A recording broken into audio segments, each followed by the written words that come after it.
जन्म जाने कहूँ बेटा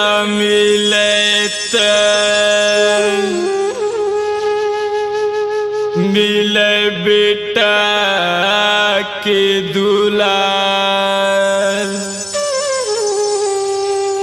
अंधेरे अंधेरा के आँखी के तारा तैमूर सरे वन कुमार। तैमूर सरे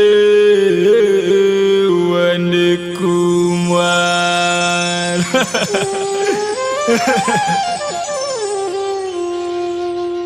मोर बेटा तै सरवन मोर आँखी की तारगा। मोर बेटा तै सरवन मोर आँखी की तारगा।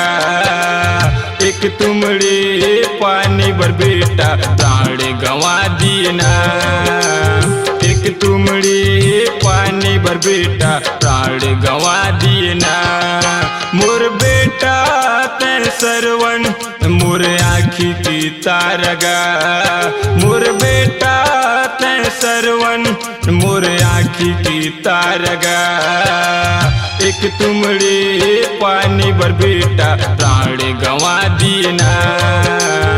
एक तुमड़े पानी भर बेटा प्राण गंवा दीना।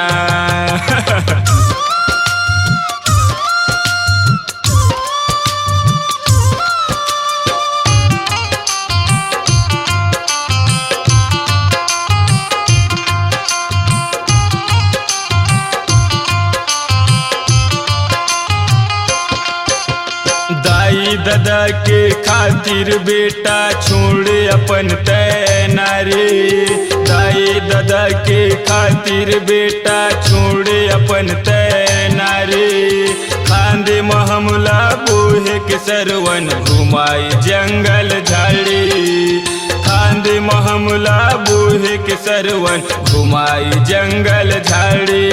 तै सरग जाए के रास्ता अपन खुद बना लिएगा। तै सरग जाए के रास्ता अपन खुद बना लिएगा। एक तुमड़े पानी भर बेटा प्राण गंवा दीना। एक तुमड़े पानी भर बेटा प्राण गंवा दीना।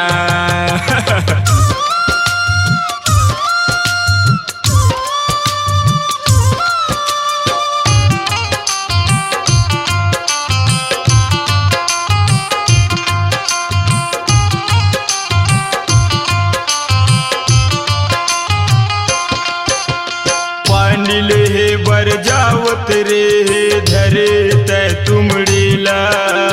पानी ले बर जावत रे धरे तै तुमड़ीला। घुमा के मारी चिबान राज दशरथ मिर्गल जाने धुखामा। घुमा के मारी चिबान राज दशरथ मिर्गल जाने धुखामा। मोर नहीं है अब सहारा मैं तो मर जाऊँ ना।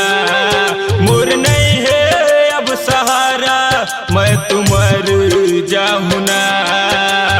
एक तुमड़े पानी भर बेटा प्राण गंवा दीना।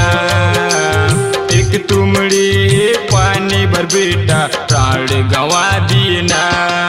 मोर बेटा तै सरवन मोर आँखी की तारगा।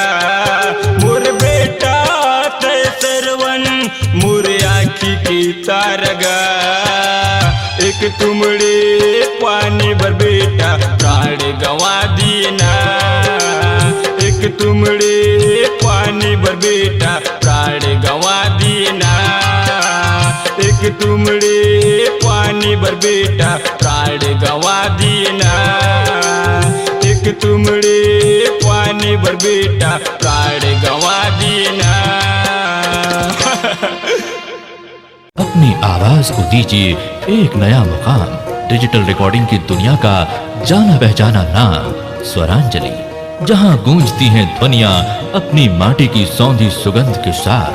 छत्तीसगढ़ी संगीत के विविध रंग जो पहुंचाते हैं पूरे प्रदेश में डिजिटल रिकॉर्डिंग के संग।